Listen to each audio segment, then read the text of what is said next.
Hey, Shepherds, and happy Friday. Can you believe it? This Friday marks week number 7. Number 7, really. We've been apart from each other in person. In some ways, it really doesn't seem like it was that long ago. The days seem to be blending together. But I also gotta say, I definitely feel every ounce of those days and weeks at times.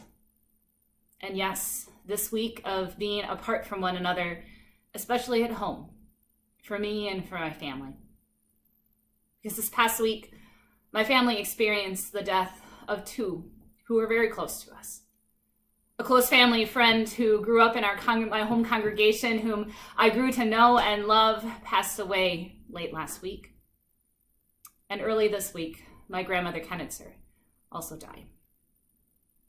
Along with many of you and those around the world now at this point, my family has had to face realities of grief, of loss, and death. And face those realities even during these times of separation. We've needed to say our goodbyes even when we couldn't be with those we loved. We've needed to grieve over the phone and over Zoom rather than in person. And we've needed to let go of some of those things that are normal, in which we mark life transitions. And honestly, I can't tell you that any of those things have been easy.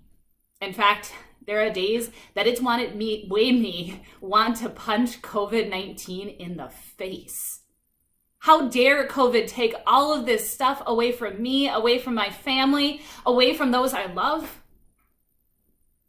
And from there, my mind only kept spinning, thinking about all that you all and all our society has lost because we just haven't been able to be connected. Graduates who won't be able to walk this spring, or those enduring distance from those who are in nursing homes and hospitals, and really the list could just go on and on. In normal times, it's enough to experience any of these life transitions and all that they bring, whether they're joyful or sorrowful transitions, but alone and separated without those who support you around you, it's just weird. Well, one night earlier this week, I was living into that weirdness, and rather than trying to put a Band-Aid on top of it, I was just letting myself feel that reality of really what was going on for myself, my family, and the entirety of the world.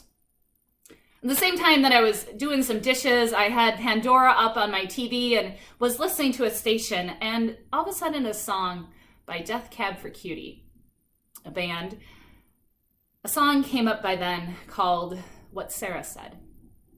It is most clearly a secular song. So if you look it up and it's a little strange, a little out there, first of all, no judgment for what your pastor listens to. And second of all, it begins in a little bit of an interesting way. But the end of the song, it states a truth. Love is watching someone die. So who's going to watch you die? Who's going to watch you die? For obvious reasons, it hit me kind of hard. I thought about my grandmother who, though was with a nurse, didn't have her family with her. I thought about the thousands of people who have died in hospital rooms and nursing homes from COVID without anybody there. And then I thought about even those among us in our community who are foregoing those exciting moments. And I realized the question could very well be, who's going to watch you walk across the stage? Who's going to watch your child complete kindergarten? Who is going to watch you take your first step as you go another chapter in your life? A list of all those things all of a sudden became endless as the question became, who's going to watch you insert blank here? Well, in these times of separation, it might seem as though we just can't be there for those around us as much as we would like to be. We can't be physically present, and sometimes it just hurts. But as that song, What Sarah Said, as that song stopped and I dropped my dish towel for a moment, I began to wonder if there are ways that we are still there for each other. And we are watching each other in loss and in excitement if we allow ourselves to. Because I just stilled myself for just 10 seconds. For just a moment, even though I wasn't with my family, even though I wasn't with my grandmother, for a moment, even though I was alone in my kitchen, for a moment, my heart felt as though I was watching someone die. Though I wasn't there, I was there. And as a dear, dear friend often reminds me, I'm holding you close. I'm sitting with you. It felt in that moment as though I was there, holding another close and sitting right there next to them. During this time apart, we really can't deny it. Maybe you haven't experienced death in your family, and maybe what we've all lost is a little bit different for each and every one of us over these past almost 7 weeks. But at the same time that we can't deny that we've been separated and we've experienced loss, we also can't deny the fact that we are connected. We're connected in our suffering, and we're connected in the similarities of our lives, similarities that often we might not want to admit, and yet similarities that are there. But even more than that, I do believe that there is something that's connecting us together and drawing us together in a way that goes beyond words.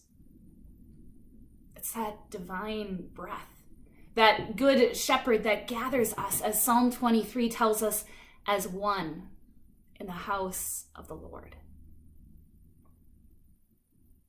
This coming Sunday, we'll hear that beloved Psalm 23 in our worship together. And though we won't be in our sanctuary on Sunday morning, and though we won't be in that house of the Lord, and though perhaps we can't be with our family or our friends that we desire to be with right now, we can trust that that connection is stirring within us and between us, connecting us as one in the house of the Lord. And because of that promise, and the words of Sumunk Kid, we trust that we are never on a journey by ourselves. We have our companions, and our companions have us. There is connection. There is companioning. There is compassion. So as we gather, as we prepare to gather with each other at the banquet table of our Lord that has been prepared for all of us and for all of the saints this coming weekend, and as we prepare to gather and worship as one in the house of the Lord, where only goodness and mercy will follow us all the days of our life, I invite you to take a moment in the next couple days and call to mind someone you haven't seen in a while, someone you miss, or perhaps even someone who finds themselves lonely. Call them to mind. And in your mind and in your heart, hold them close. Just sit with them for a while. And in doing so, guess what? You will be praying for them and surrounding them with not only your compassion, but the compassion of our good shepherd. Even though I walk through the valley of the shadow of death, even there you are with me. Your rod and your staff, they comfort me. That presence and that connection to our God and to each other isn't going to fix everything. It's not going to make COVID go away. It's not going to bring us all that much closer to those that we just long to be with after so long. But it does give us that assurance and a peace that surpasses all human understanding. So, dear shepherds, blessings to you this week. Know that I am holding you close and sitting with you. I encourage you to do the same for those that you know. I look forward to this weekend to celebrating with you in worship and gathering together with all the saints as we feast and enjoy this meal that our God has given us.